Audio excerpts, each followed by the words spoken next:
નમસ્કાર દર્શક મિત્રો, સમાચારની વાત કરવામાં આવે તો દાહોદ જિલ્લાના લીમખેડા તાલુકાના બાંડીબાર પ્રાથમિક આરોગ્ય કેન્દ્ર ખાતે કલેક્ટર દ્વારા આકસ્મિક મુલાકાત કરવામાં આવી। દાહોદ જિલ્લાના લીમખેડા તાલુકાના બાંડીબાર પ્રાથમિક આરોગ્ય કેન્દ્ર ખાતે કલેક્ટર યોગેશ નિરગુડે દ્વારા આકસ્મિક મુલાકાત કરવામાં આવી। મુલાકાત દરમિયાન કલેક્ટર યોગેશ નિરગુડે દવાઓના ઉપલબ્ધ સ્ટોક તેમજ લેબોરેટરી ટેસ્ટ વિશે માહિતી મેળવી હતી। ઉપરાંત આરોગ્ય અંગેની સેવાઓનું નિરીક્ષણ કર્યું હતું।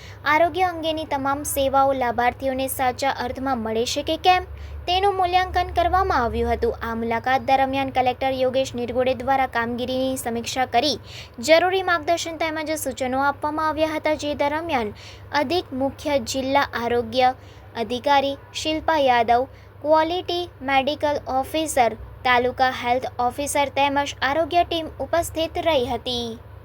આજે માનનીય મુખ્યમંત્રી સાહેબની સૂચના મુજબ આખા ગુજરાતમાં બધા જિલ્લા વિકાસ અધિકારીશ્રીઓ અને કલેક્ટરશ્રીઓ દ્વારા એક ગામની મુલાકાત લઈને જુદા જુદા પ્રકારની જે સુવિધાઓ છે ગામડામાં એની ચકાસણી કરવામાં આવી છે। હું અહીંયા સવારે આવીને મારી સાથે આખા ડિસ્ટ્રિક્ટના એડમિનિસ્ટ્રેશનની ટીમ સાથે આવીને બાંડીબાર જો છે એમાં પીએચસીની પણ મુલાકાત લેવામાં આવી। હેલ્થ વિશે જે સુવિધાઓ છે એની પણ ચકાસણી કરવામાં આવી। લોકોના જો અભિભાવો છે એ પણ લેવામાં આવે કે એમને સેટિસ્ફેક્શન છે કે નહીં। એની સાથે સાથે એફપીએસ દુકાનની પણ મુલાકાત કરવામાં આવી હતી। એમાં પણ જથ્થાના વિતરણ બરાબર થાય છે કે નહીં, જથ્થા પૂરતા પ્રમાણમાં મળે છે કે નહીં એની પણ ચકાસણી કરવામાં આવી।